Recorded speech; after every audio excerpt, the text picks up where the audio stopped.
बिस्मिल्लाहिर्रहमानिर्रहीम, अस्सलाम वालेकुम। मैं शाहिद सकलैन हूँ। आप मुझे मेरे यूट्यूब चैनल फेसबुक पेज पे देख रहे हैं। आज 12 नवंबर है, बुध का दिन है। बात करेंगे ओवरसीज़ पाकिस्तानीज़ के हवाले से और एक ऐसी ही स्टोरी, क्योंकि मैं अक्सर आपको पता है इसके ऊपर वीडियोस करता रहता हूँ कि ओवरसीज़ पाकिस्तानीज़ जो हैं उनसे रिलेटेड जो स्टोरी है, अगर आप मुझे भेजना चाहते हैं और आप चाहते हैं कि मैं लोगों तक पहुँचाऊँ तो आप मुझे ज़रूर भेजें। मैं बहुत शुक्रगुज़ार हूँ, आप लोग बहुत सारी स्टोरीज़ भेजते हैं। ऐसी ही एक कहानी एक ओवरसीज़ पाकिस्तानी यूके जाने वाली एक ख़ातून की बेटी ने, जो इस वक्त पाकिस्तान में मौजूद है, उसने मुझे भेजी और उसने अपनी ज़िंदगी का जो मामला मुझे बताया है, या इस खातून की जो स्टोरी बताई है, वाकई वो सबक आमोज़ है, क्योंकि उसमें कुछ ऐसी चीज़ें हैं जो हम सब के सोचने के लिए हैं। खातून समीना, आपको पता है मैं अक्सर व बेशतर जो है वो नाम तब्दील कर देता हूँ जगह का, या अगर बंदे का करैक्टर का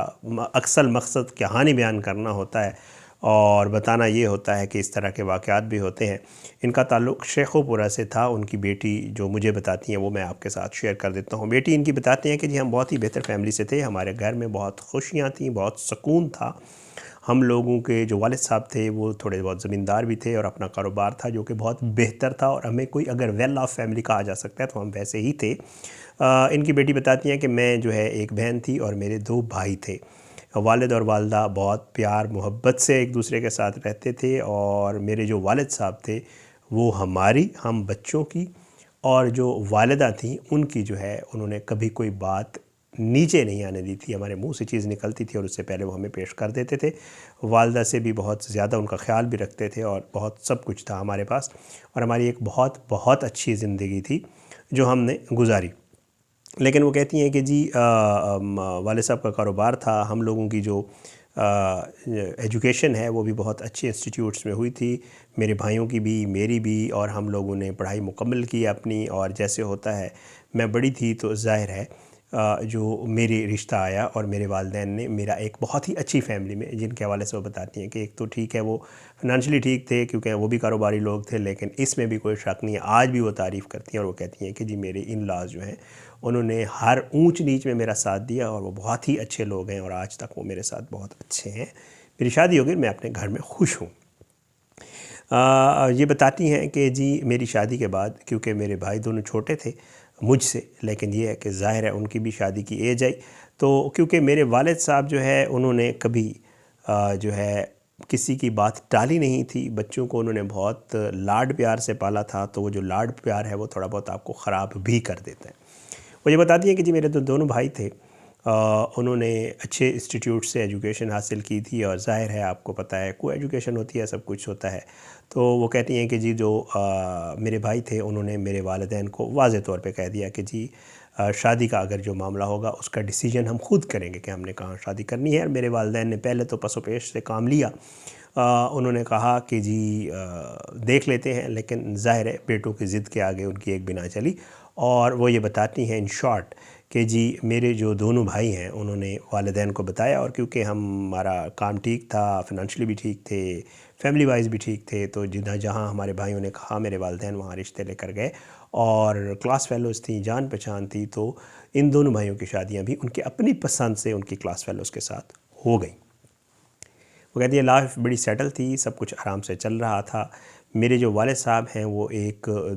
दुनिया उन्होंने देखी हुई थी, वो चीज़ों को बड़ी अच्छी तरह अंडरस्टैंड करते थे पाकिस्तान में भी, और उनका कभी कभार बाहर भी चक्कर लगता रहता था। तो वो कहते हैं कि जी वालिद साहब ने वाज़े तौर पे ये सबको, और उन्होंने हमें तरबियत ही यही की थी कि जी हमने हर किसी का बहुत ख्याल रखना है। तो कहते हैं जी वालिद साहब ने जो है अपनी ज़िंदगी में ही बता दिया था कि जी जो बिज़नेस है ज़ाहिर है वो सब बच्चों का है, भाइयों का भी है और मेरा भी उसमें हिस्सा है, जो कि एक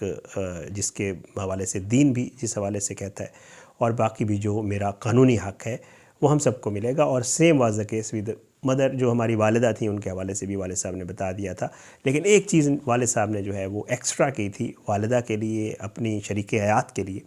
वो ये था कि मेरा वालिद साहब जो है उन्होंने जो हमारा रिहायशी घर था जिसमें हम रह रहे थे, जो कि बहुत अच्छा घर था, वो मेरी वालिदा के नाम पे कर दिया था। और उन्होंने कहा था कि ये जो घर है ये मेरी बीवी का है, अगर कभी मुझे कुछ हो गया तो ये इनका है, और जो बिज़नेस वगैरह और जो चीज़ें हैं, जो बाकी मामलात हैं, उनमें भी इनका जो शरई हिस्सा है, जो इनका कानूनी हिस्सा है, वो भी इनका होगा। तो वो कहते हैं कि जी भाइयों को भी या किसी को कोई क्या एतराज़ हो सकता था। जब मेरे वालिद साहब ने ये सब कुछ कर दिया था तो हम सब खुश थे कि जी शुक्र है, ठीक है जो भी है। और वो कहती हैं कि जी वालिद साहब जो है, जब भाइयों ने उनकी शादियां वगैरह हो गई, जो कुछ भी हो गया, तो वालिद साहब ने भाइयों को भी अपने साथ बिज़नेस में लगा लिया। कारोबार, ज़मीनें जो भी था वो संभालना शुरू हो गया और भाई भी वालिद साहब के साथ सेट हो गए, काम ठीक चल रहा था। अच्छा, ये बताती हैं कि जी तकदीर के अपने फ़ैसले होते हैं, ज़ाहिरी बात है, हर इंसान ने एक दिन जाना है। कि कहती हैं कि जी अचानक एक दिन ऐसे हुआ कि मेरे वालिद साहब को जो है वो उनकी तबीयत ख़राब हुई। उनको हॉस्पिटल ले जाने की हमने कोशिश की, जो मेरे भाई थे वो उन्होंने कोशिश की। मेरी शादी हो चुकी थी, मैं अपने ससुराल में थी। वो कहती हैं कि ससुराल में मुझे कॉल आई अनफॉर्चुनेटली, जो कि मेरे लिए किसी क़यामत से कम नहीं थी। मुझे बताया गया कि जी मेरे वालिद साहब की तबीयत ख़राब हुई और उनको हॉस्पिटल ले गए हैं। कहते हैं जी हम हॉस्पिटल ले गए, वहाँ से तो उन्होंने कहा कि नहीं जी इनको लाहौर ले जाने की ज़रूरत है, बड़े शहर ले जाने की ज़रूरत है। तो कहती हैं कि हम उनको लाहौर ले गए, लेकिन अनफॉर्चुनेटली जो वालिद साहब हैं वो जहाँ भर ना हो सके और अल्लाह ताला ने जितनी उनकी ज़िंदगी लिखी थी उन ज़िंदगी का उनका इख्तिताम हो गया और अल्लाह ताला ने हमसे वालिद साहब छीन लिए। वो कहती हैं कि जी वालिद साहब के जाने के बाद हमारी जो लाइफ थी वो बिल्कुल ही तब्दील हो गई। हमने कभी सोचा ही नहीं था कि वालिद साहब की कोई इतनी बड़ी एज नहीं थी, या आप कह सकते हैं कि अमूमन बूढ़ों का होता है कि खुदा न खास्ता उनके साथ कुछ हो सकता है। मेरे वालिद साहब का ऐसा कोई सीन नहीं था। ही वॉज़ क्वाइट राइट, बिल्कुल हेल्दी थे, कोई मसला भी नहीं था। बट ज़ाहिर है अल्लाह की रज़ा के आगे क्या किया जा सकता है। कहते हैं कि जी हमारा एक कुछ अरसा सदमे में गुज़रा, हमें कुछ समझ नहीं आती थी कि हमारे साथ हो क्या गया। हमारे तो सर से छत उड़ गई थी बाकायदा तौर पे। भाई जो थे वो भी बहुत ज़्यादा सदमे में थे। आल्दो वो जो है वालिद साहब के साथ जाते थे, चीज़ों को अंडरस्टैंड करते थे, कर भी रहे थे, लेकिन वालिद साहब का अपना एक मकाम था और लोग उन पे अपना एक एतबार करते थे और भाइयों पे ज़ाहिरी बात है वो सीन नहीं था। तो कहते हैं लेकिन फिर भी बहरहाल इंसान ने अपनी लाइफ में वापस आना होता है और कुछ अरसे के बाद जो है हम लोग अपनी लाइफ में वापस आ गए और मैं जो है अपने इन लॉज़ में, और मेरे जो भाई थे उन्होंने अपना कारोबार और जो प्रॉपर्टी वगैरह थी वो संभालनी शुरू कर दी और आहिस्ता आहिस्ता लाइफ जो है वो रूटीन की तरफ आना शुरू हो गई। वालिद साहब की अपनी वसीयत के मुताबिक वो कहती हैं कि जी मेरा हिस्सा मुझे मिल गया और जो वालदा का हिस्सा था वो भी उनको मिल गया। घर उनके नाम ऑलरेडी हो चुका था और जो भाइयों का कारोबार और जो प्रॉपर्टी वगैरह थी वो भी भाइयों ने आपस में वो कर ली और हमारा काम चलने लग गया। बट भाई जो है वो कारोबार इकट्ठा ही करते थे और उन्होंने कहा नहीं, हमारा जो कारोबार वालिद साहब वाले में इसी तरह ही कंटिन्यू करेंगे। और उन दोनों ने आपस में उसी घर में रिहाइश अख्तियार की हुई थी जो वालिदा के नाम पे था और हमारा आबाई घर था। ये बताती हैं कि जी वालिद साहब के जाने के बाद जो है कुछ अरसे के बाद जो है वो मुझे वालिदा फ़ोन पे बताती हैं कि जी जो तुम्हारे भाई हैं और जो तुम्हारी भाभियाँ हैं उनका रवैया आहिस्ता आहिस्ता तब्दील होने लगा है, बदलने लगा है, जो कि मेरे लिए बड़ा एक जो है वो अजीब व गरीब मामला था, क्योंकि मैं ये चीज़ बिल्कुल भी एक्सपेक्ट नहीं कर सकती थी। ना मेरी वालदा करती थी मेरे भाइयों से, मेरी भाभियों से, पढ़ी लिखी थी, इकट्ठी रही थी, वालिद साहब की मौजूदगी वो हमारे साथ होती थी और कभी भी हमने उनसे ये नहीं तवक्को की थी या देखा नहीं था कि वो इस तरह की कोई चीज़ करेंगे। वालिदा अक्सर बेशतर कहती थी तो मैं उन्हें अक्सर समझाती भी थी और ये समझती भी थी कि क्योंकि सास हैं और सास बहू का एक अपना मामला होता है। मे भी कोई ऐसी बात हो जो इनको बुरी लग जाती हो या कोई ऐसी बात हो जो मेरी भाभियों को मेरी वालदा की बुरी लग जाती हो, तो ये एक नेचुरल वो है। तो वो कहती हैं कि मैंने कभी इस चीज़ का इतना बड़ा कोई नोटिस नहीं लिया था। लेकिन वो कहती हैं कि जी एक दिन वालदा ने मुझे एक ऐसी बात बताई जो मेरे लिए बड़ी परेशानी का बायस थी। मेरी वालदा ने मुझे ये बताया कि तुम्हारे दोनों भाई ये डिसाइड कर बैठे हैं। अब आई डोंट नो, वो कहती हैं मुझे नहीं आइडिया कि मेरी भाभियों ने उनको कहा है या ख़ुद उन्होंने कोई डिसीजन लिया या किसी के कहने पे भी लिया है। मेरी वालिदा ने मुझे बताया कि आपके दोनों भाइयों ने डिसाइड किया है कि वो अपना कारोबार यहाँ से वाइंड अप करके तो बाहर जाना चाह रहे हैं और वो चाहते हैं कि अपने बच्चों को और ख़ुद बाहर सेटल हों और कुछ जो कारोबार है, जो काम काज है, वो भी कहीं बाहर करें। तो कहती हैं कि मेरे लिए बहुत ही शॉकिंग न्यूज़ थी, क्योंकि मेरे वालिद साहब आते जाते थे, हमारा कोई बिज़नेस बाहर नहीं था, वो वैसे ही जाते थे। बट ये है कि भाइयों के लिए मैं कहती हैं मैं उसी दिन ही घर चली गई और भाइयों से मैंने बातचीत की कि भाई आप लोग क्यों जाना चाहते हैं बाहर, आप लोगों को पता है कि यहाँ पे मैं हूँ, वालिदा हैं और अकेले हो जाएंगे हम लोग, तो आप लोग ऐसा क्यों करना चाहते हैं। तो कहती है कि जी भाई जो उनकी बातों से मुझे समझ आई वो यही था कि ये जो फ़ैसला कर चुके हैं और इनको अब रोकना मुश्किल होगा। और उन्होंने कहा नहीं जी हमने अपने बच्चों का मुस्तकबिल देखना है, बिज़नेस यहाँ पाकिस्तान में जो मामलात हैं उसके हवाले से उन्होंने बात की और जो कुछ भी था वो कहते हैं कि जी अब वो वाले मामलात रहे नहीं हैं, तो हम चाहते हैं कि हम थोड़ा सा आगे जाएँ और ये करें और वो करें। और बाकायदा तौर पे उन्होंने मुझे बता दिया कि जी उन्होंने अपना जो मामला है वो यूके करने का वो कर लिया है और बहुत सारे लोग जानने वाले भी मौजूद थे वहाँ पे, तो वो कहते हैं हमें वो हेल्प भी कर देंगे, हमें कोई प्रॉब्लम भी नहीं होगी और जल्द ही हम वहाँ पे सेटल हो जाएंगे। तो वो मुझे समझ आ गई कि मेरे जो भाई हैं वो किसी सूरत भी रुकेंगे नहीं, बजाय इसके कि मेरी भाभियाँ या कोई और मामला उनको रोकने की कोशिश करता वो भी उनका साथ दे रही थी। तो मुझे समझ आ गई कि ये इन्होंने डिसाइड कर लिया और ये हर हाल में करेंगे। कहती है कि जी मैंने वालदा को कहा क्या हो सकता है, ज़ाहिरी बात है, अब वो दे आर इंडिपेंडेंट, ख़ुद कफ़ील हैं, उनके अपने कारोबार हैं, उनके अपने मामलात हैं, वो जो करना चाहते हैं हम रोक तो नहीं सकते। बट वालदा जो है वो किसी सूरत भी मान नहीं रही थी और उन्होंने मेरे भाइयों को बाकायदा तौर पे मना किया कि अगर आप लोग करेंगे तो मैं नाराज़ होंगी आपसे। लेकिन भाई नहीं सुन रहे थे और भाइयों ने जो है वो सारा कुछ कर करा के तो प्रोसेस शुरू कर दिया। एक भाई पहले बार गया, फिर उसने वहाँ जाके कुछ जो भी था कारोबार का वो देखा, फिर उसके बाद दूसरा गया, फिर वो आते जाते रहे। कहती हैं कि इसी असना में 2-3 साल गुजर गए, 2-2.5 साल, और आहिस्ता आहिस्ता हम मेरे भाइयों ने जो है यहाँ पे जितना भी उनका कारोबार वगैरह था वो वाइंड अप किया और वहाँ पे भी आहिस्ता आहिस्ता शुरू कर दिया। तो इनका ये आना जाना भी लगा रहा, मामला भी चलता रहा, प्रोसेस भी करते रहे, सब कुछ करते कराते। वो कहती है कि जी एक दिन वही हुआ जो हमें पता था कि होना है, और वो ये था कि मेरे भाइयों ने कहा कि जी हम लोग अब बाहर सेटल हो रहे हैं, और मेरी वालदा को उन्होंने बाकायदा तौर पे कहा कि जी आप भी हमारे साथ चलेंगी। तो वालदा ने कहा मैं तो किसी सूरत भी नहीं जाऊँगी, जो हमारे अक्सर व बेशतर बूढ़े करते हैं कि जी हमने अपने वतन में ही रहना है, यहीं रहना है। तो वो कहते हैं कि जी मेरी वालदा ने ज़िद पकड़ ली और उन्होंने कहा कि मैं तो किसी सूरत भी नहीं जाऊँगी और मैं इसी घर में रहूँगी जहाँ पे मेरे हस्बैंड की डेथ हुई है, और ये मेरे नाम पे उन्होंने लिखवाया था, मैं इसको छोड़ के कभी भी नहीं जा सकती। और मेरी वालदा ने बाकायदा तौर पे साफ़ इनकार कर दिया और कहा कि तुम लोगों ने जाना है तो जाओ, मैं तो तुम्हें भी मना करती हूँ, लेकिन अगर तुम लोगों की कोई बहुत बड़ी मजबूरी है तो आप लोग जा सकते हैं, मैं बिल्कुल भी नहीं जाऊँगी। वालदा ने कहती है मुझे कहा, मैंने भाइयों को भी समझाने की कोशिश की, वालदा को भी समझाने की कोशिश की, लेकिन मुझे कोई समझ नहीं आ रही थी। मेरी वालदा ने बिल्कुल भी तस्लीम नहीं किया और मेरी वालदा भाइयों के साथ नहीं गई और मेरे भाई अपने बीवी बच्चों को लेकर यूके शिफ्ट हो गए। कहती है कि जी टाइम गुजरता गया, वालदा अकेली होती थी घर पे, मुझे बड़ी परेशानी होती थी। ज़ाहिर है मेरे लिए रोज़ आना जाना, कॉल तो मैं कर लेती थी लेकिन मेरे लिए भी पॉसिबल नहीं था, क्योंकि मेरा अपना एक घर था, अपना सिलसिला था, और साथ में ये था कि भाई भाभी भी वहाँ पे गए तो अपने कामों में मसरूफ़ हो गए। वो भी कभी कभार पूछ लेते थे वालदा को, और वालदा जो है वो अब टोटली नौकरों के रहम करम पर थी, और जो हमारे मेड थी और जो हमारे गार्ड्स थे या जो हमारे ड्राइवर्स थे वही सब कुछ देख रहे थे। और मैं चाहती थी मैं चक्कर लगा लेती थी, और वालदा अक्सर बेशतर कंप्लेंट्स करती कि तुम्हारे भाई जो है वो मेरा हाल नहीं पूछते, मुझे किसी चीज़ की ज़रूरत नहीं है लेकिन फिर भी वो मेरे साथ। तो मैं उसे समझाती थी कि ज़ाहिर है कुछ गए हैं वहाँ पे, उन्होंने नया सेटअप करना है, शायद मसरूफ़ियत होगी, वाइफ्स भी उनकी वहाँ पे मज़ी होंगी बच्चों के साथ। वो कहती हैं कि मैं अक्सर बेशतर वालदा को कोशिश करती थी कि उनकी दिल बुरा ना हो मेरे भाइयों की तरफ से। कहती हैं जी यही हुआ कि कुछ अरसे के बाद जो है जो मेरे भाई थे उन्होंने बिल्कुल ज़ोर लगाना शुरू कर दिया और वालदा को कहा कि आप हर सूरत हमारे पास आ जाएं, हम ये नहीं कर सकते कि आप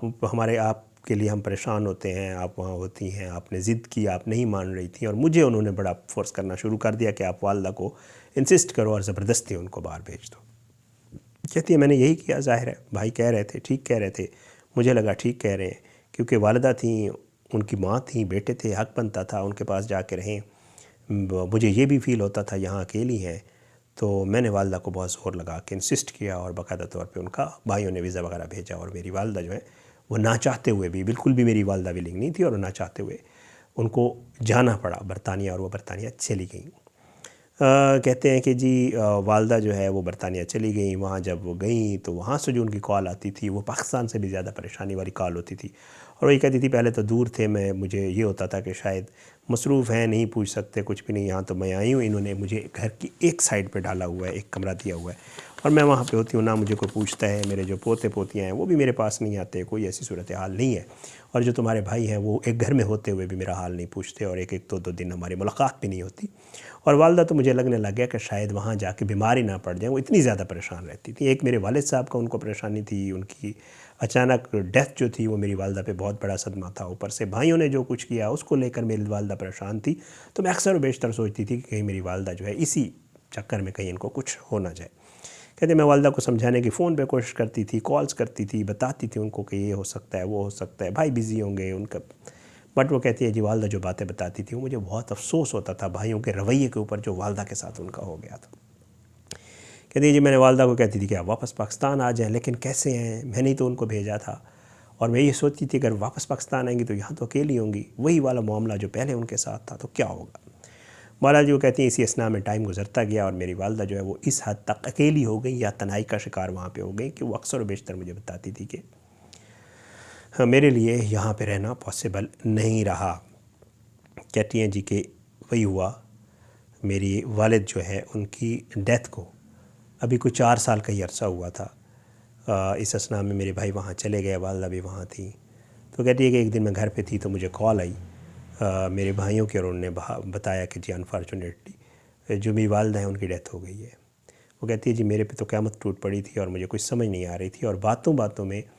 वो कहती है मुझे शायद भाई ना बताते या भाभियाँ ना बताती, लेकिन बातों बातों में जब ये बात डिस्कस हुई कि कैसे हुई है, आप लोगों को कैसे पता चला है, तो मुझे ये पता चल गया कि मेरी जो वालदा थी उनकी डेथ, क्योंकि ये हॉस्पिटल ले गए, हॉस्पिटल वालों ने कहा इनकी डेथ को इतना टाइम हो गया है,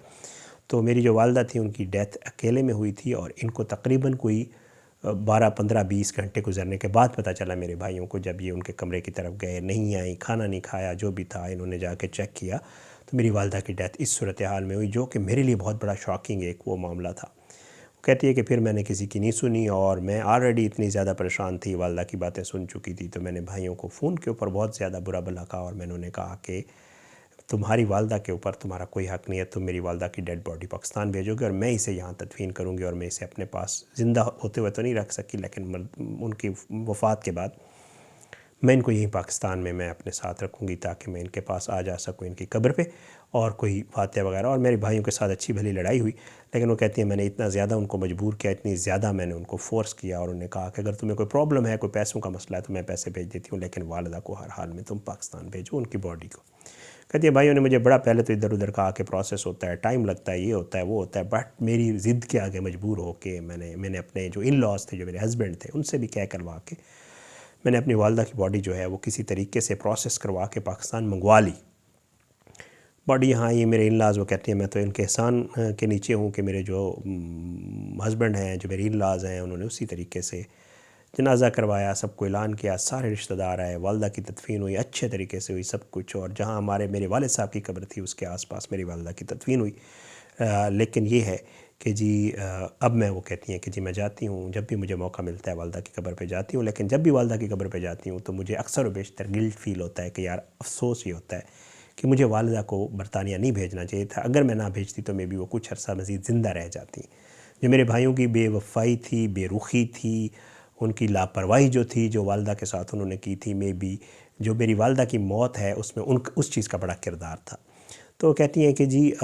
स्टोरी बयान करने का मकसद ही ये है, कहती हैं आपके साथ इसलिए शेयर कर रही हूँ कि आप जो है अपने चैनल से लोगों को ये बताएं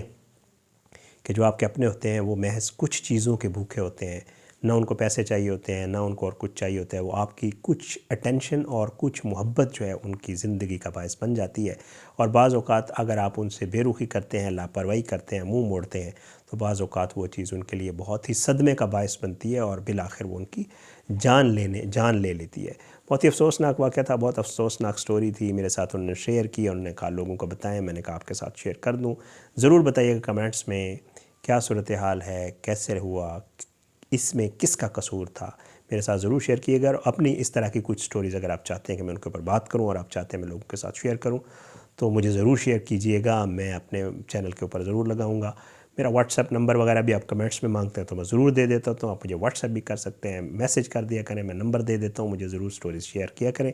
अपने दुआ में याद रखा करें ओवरसीज़ पाकिस्तानियों को, और हम सबको अल्लाह अपनी फिज़ो अमान में रखे, अल्लाह अपना रहम करम करे। इजाज़त दें, इंशाअल्लाह अगली वीडियो में मुलाकात ज़रूर होगी, लेकिन बशर्ते ज़िंदगी अपनी दुआओं में याद रखिएगा। पाकिस्तान ज़िंदाबाद। अल्लाह हाफ़िज़।